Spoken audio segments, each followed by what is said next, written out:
Salut, je m'appelle Julia, je suis bibliothécaire étudiante et aujourd'hui, je te propose de construire ton propre animal Minecraft. Alors, tu peux choisir celui que tu veux et le fabriquer à partir des objets recyclés de ton choix.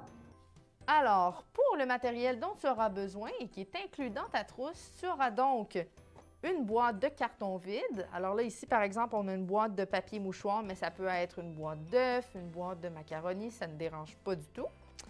Après ça, pour la tête et pour les taches, pour les motifs sur la peau ou le pelage de l'animal, tu auras besoin de papier de construction, encore une fois de la couleur de ton choix, selon l'animal que tu vas construire. Pour les oreilles, tu auras aussi besoin de carton mousse. La forme et la couleur peuvent encore varier selon l'animal que tu as choisi. Une paire d'yeux mobiles. Pour les pattes, alors là, encore une fois, tu peux choisir ce que tu préfères. Pour le panda, par exemple, moi, j'ai choisi d'utiliser des rouleaux de papier toilette, mais tu peux aussi choisir de prendre des petites boîtes en carton, une boîte de savon ici, ou alors des plus petites pattes avec des bouchons de liège. Ensuite, pour la couleur, tu auras de la gouache. Alors là, fais attention de ne pas te tacher. Il va falloir porter un tablier pour pouvoir peindre l'animal.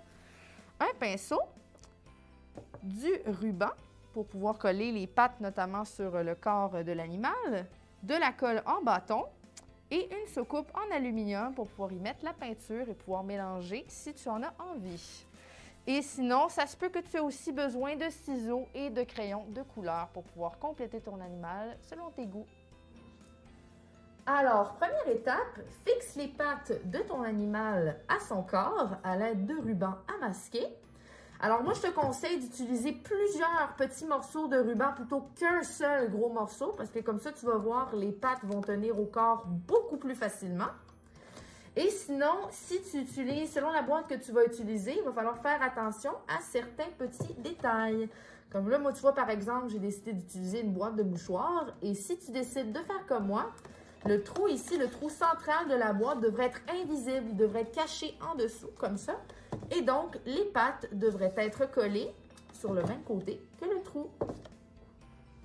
Deuxième étape, peins le corps de ton animal et ses pattes à l'aide de la gouache, du pinceau et de la petite soucoupe si tu as envie de mélanger tes couleurs. Alors, ce qui est super avec la gouache, c'est que c'est déjà moins transparent comme peinture. Et ça veut donc dire que la couleur et les motifs originaux de la boîte vont être mieux cachés pour montrer la vraie couleur de ton animal, celle que tu préfères.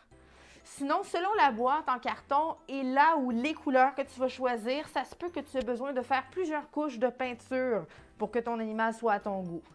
Et finalement, n'oublie pas que la gouache, ça tâche. Alors, n'oublie pas de mettre un tablier avant de commencer à peindre.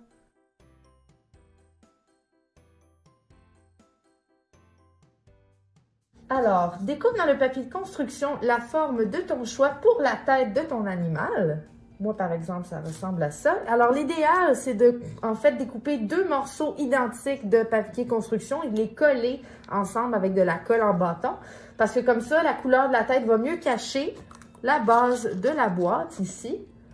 Là où est-ce que la tête va être collée. Et d'ailleurs, si possible, je te conseille de découper la tête de façon à ce qu'elle couvre la base de la boîte, à peu près. Ensuite, découpe des taches ou d'autres motifs pour la peau ou le pelage de l'animal dans le papier de construction restant. Alors bien sûr, c'est encore à toi de choisir les couleurs et la forme et tu peux aussi décider d'ailleurs de ne pas faire de taches ou de motifs non plus. Tu peux ensuite coller les taches ou les motifs sur l'animal à l'aide de la colle en bâton. Alors encore une fois, c'est à toi de décider où mettre tes motifs. Moi, par exemple, j'ai décidé de faire deux petits sourcils en papier de construction pour l'animal, pour la tête de mon cochon ici. Mais tu peux aussi décider de les mettre ailleurs sur la tête. Tu peux même décider de les mettre sur le corps et pourquoi pas sur les pattes de ton animal. Prochaine étape, colle les yeux mobiles sur la tête à l'aide de la colle en bâton. Pour le nez, alors tu vas pouvoir utiliser le morceau rectangulaire de papier de construction qui t'a été fourni et tu dois en fait le plier plusieurs fois sur lui-même jusqu'à temps que tu obtiennes un petit carré comme ça. Et tu peux ensuite le fixer de façon à ce qu'il ne se déplie pas à l'aide du papier collant. Donc, une fois que le nez a été fixé, tu peux ensuite dessiner un petit quelque chose sur le museau de l'animal avec n'importe quel crayon. Ça peut être des crayons de bois, ça peut être des crayons de feutre. Et sinon, après ça, il ne te restera plus qu'à coller le nez à la tête à l'aide de la colle en bâton. Alors moi, par exemple, j'ai dessiné des petits carrés, en fait, pour reproduire l'aspect cubique un peu de Minecraft, mais il n'y a rien qui t'empêche de faire une autre d'une autre couleur ou d'une autre forme. Laisse parler ton imagination. Et finalement, pour compléter la tête, tu peux découper les oreilles dans du carton mousse et les coller sur ta tête. Ça peut être en haut, ça peut être au milieu, n'importe où, à l'aide de la colle en bâton. Donc en fait, encore une fois, les oreilles, c'est à ton choix. Choisis la forme, la couleur que tu préfères. Alors, une fois que la peinture aura séché, colle la tête à une des bases de la boîte à l'aide de la colle en bâton. Alors, un petit conseil avant de terminer, s'il y a une base de ta boîte qui est moins réussie que l'autre, je te suggère de coller la tête de l'animal sur la base la moins belle. Comme ça va te permettre de camoufler tous les petits défauts et ton animal sera encore plus joli.